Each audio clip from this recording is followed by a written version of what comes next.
Hello, Deep Staters. I hope you're all enjoying your first taste of house arrest. Many of you have been asking me if I believe that the COVID-19 pandemic is the work of the deep state or just a tragic crisis gone awry. Either way, it certainly has advanced the need for and the continuing evolution of a new world order. The need for one was emphasized in a recent opinion piece from Henry Kissinger, the former United States Secretary of State and National Security Advisor under the U.S. Presidents Richard Nixon and Gerald Ford, and a longtime supporter of the New World Order. In an op-ed for the Wall Street Journal, Kissinger wrote, quote, "No country, not even the U.S., can in a purely national effort overcome the virus. Addressing the necessities of the moment must ultimately be coupled with a global collaborative vision and program. If we cannot do both in tandem, we will face the worst of each." End quote. Kissinger's piece struck a nerve with fellow Republican Pat Buchanan, the political pundit and former assistant and special consultant to Nixon, Ford, and Ronald Reagan. Buchanan wrote his own opinion piece in the New Hampshire Union Leader, questioning Kissinger's advocacy of a new world order. For instance, he cites Kissinger's call for sustaining public trust, but argues how can we trust our adversary, China, after its, quote, "criminal cover-up of the menace and magnitude of the virus unleashed in Wuhan," end quote. He then cites China's accusations that blame the coronavirus on U.S. Army troops visiting Wuhan. With that kind of outlook on China, it probably didn't sit well with Pat Buchanan when the Bush Foundation, founded by former U.S. President George H. Bush, recently sourced 2 million respiratory masks to China in a relief initiative. The move was sponsored by the U.S.-China Business Council, but what irked people is that the United States itself was in great need of such masks. So if globalization is such a bad thing, then why are influential people like Kissinger and Bush advocating it?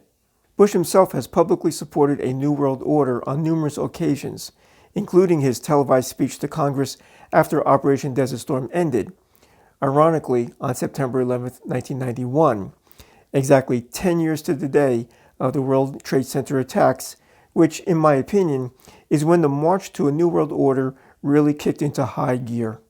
But there's more that COVID-19 has done to continue this march, and it centers on its forthcoming vaccine. In an interview with CBS News, Microsoft founder Bill Gates noted the importance of a vaccine that can really help us get back to normal life, including large gatherings. But there's a catch.